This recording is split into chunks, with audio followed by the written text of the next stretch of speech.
An assassin, an acrobat, a thief.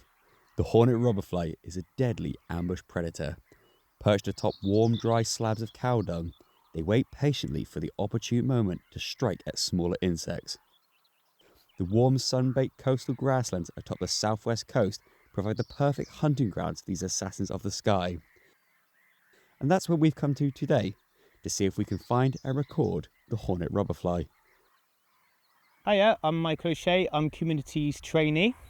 And I'm Joe Dodd, Conservation Trainee with the Life on the Edge project. These guys have been working hard to monitor and restore habitat on the South Devon coast. So there's certain kind of cowpats that we might be looking for more. Yeah, I think we're going to go for something not too dry, so it won't be freshly pooed out. Yeah. But a little bit between that really. Yeah, that was one. Spooked him. So on that pat there, next to the little dandelion. So you might be able to see it's got these like fine bristly hairs, which are called a mystax or a mystax. It's kind of like a big thick moustache. And what that does is it stops the prey from biting back at it, or if it's trying to struggle, get out of its death grip. And they've got this big sharp proboscis that they'll inject into its prey, and it will then inject digestive fluids, and it'll kind of digest all the internal tissue so it can then just slurp it all back up. And I'll see if I can just get a little, oh! It's gone. So if we get rid of the robberfly, is it just the horse? We're just getting eaten alive by horseflies? Could be. I wouldn't like to say 100%. I think there's not enough studies on that to actually sort of say factually, but yeah, I just think, you know, if you remove an apex predator, then the next ones down the line have become more abundant. So Okay. may get a few more flies stuck in the back of the throat. I've got two. Males, female? I'm not sure yet. I think it's a male.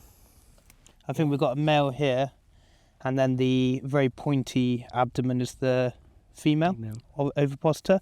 Oh yeah, yeah. So yeah, you can see that one's got an actual featured kind of genitalia. Yeah.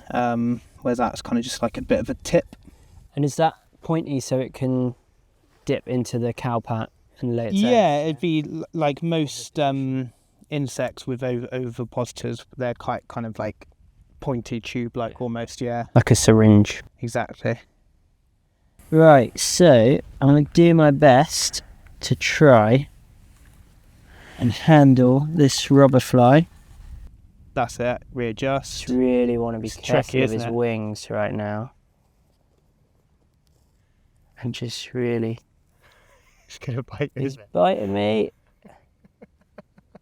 It's hard to get more than There one you are, leg. there you are, that's it. There you Is are. that right? Yeah, that's good. We got him.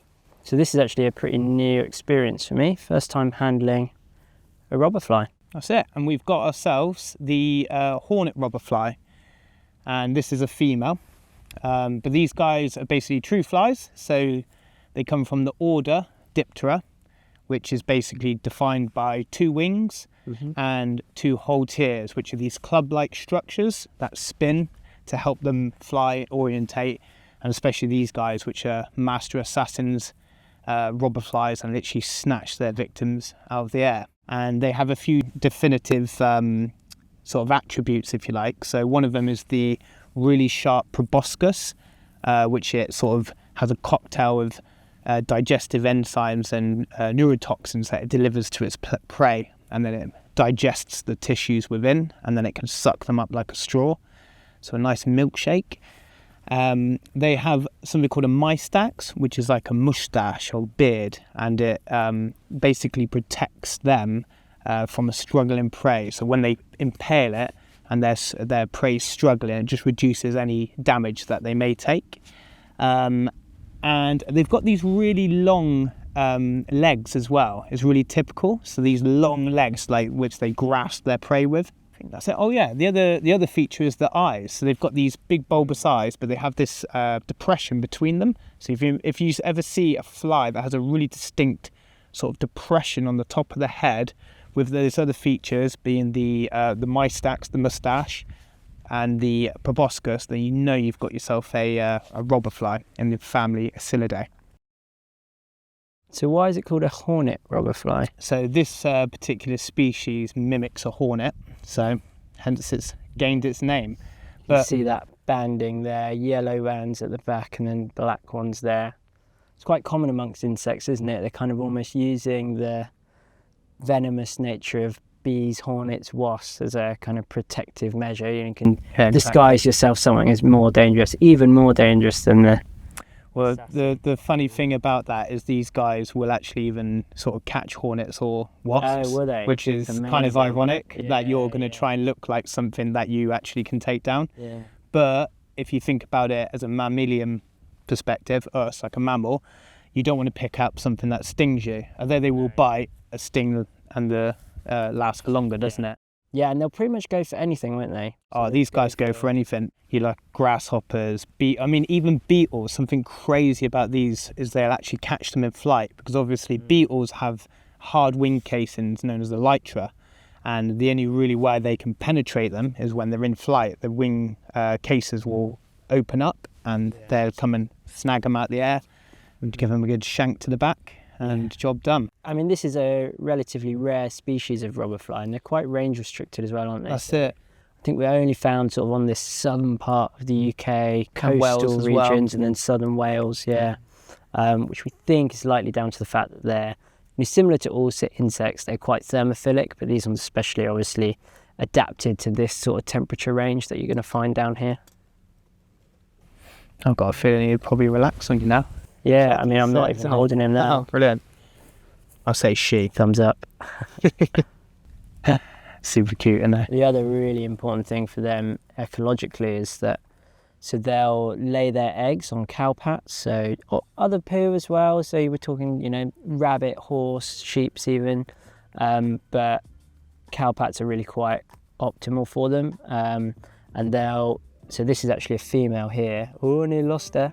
She'll dunk her ovipositor, which is this like egg-laying tube on the back of its abdomen there, and then inject the eggs into the poo. So sometimes you'll see lots of little holes in the cowpat. And then the larvae will live in there for like maybe 1 to 3 years or so. And the grubs they'll kind of hunt on beetle larvae, dung beetle larvae. I think it's quite a popular one for them, isn't it? Yeah. Mm. And so it's really important that farmers aren't using vermicides, ivermectins, stuff like that, that not only does that reduce the chance of survival of the robberfly larvae, but also their food. And so it's kind of like a double-edged sword in that way, getting attacked on both fronts, aren't you, little guys? And that's why it's so important to have these kind of species-rich grassland habitats where you've got lots and lots of wildflowers, low use or no use of pesticides, no use of fertilizers, which gives you really good flower or floral diversity, and from all that you get a range of pollinators, because obviously a lot of our pollinators, talking about flies, bees, butterflies, beetles, all of these kind of insects and other things as well, they really rely on quite specific food plants sometimes. So it's not really good enough to just have loads of one thing. You really want to have, some things from your pea family, your fabaceae, some of your asteraceae, which are your daisy family, a real range of things, because they've all got quite specific structures for holding nectar, and different insects are adapted to feed on those structures. And so that, it's about building that ecology from the ground up. You've got your plant species, and then you're going to have your small invertebrates, and then you've got the invertebrate predators like your hornet robberflies, and then you'll get more birds and other things as well. And these guys are super important in that food chain, because they are an apex of the insect world. So they're basically our population controller. So without these guys, some of those numbers can get out of control, especially the species that are quick to breed. Thanks to the hard work of ecologists like Joe and Mike, these incredible insects still have a fighting chance. If you'd like to try and spot one for yourself, there's only a short window each year, just 5 weeks on the wing, with August being the best time. Look in organic cattle pastures with plenty of dung and wildflowers, and you might just glimpse a hornet robberfly on the hunt.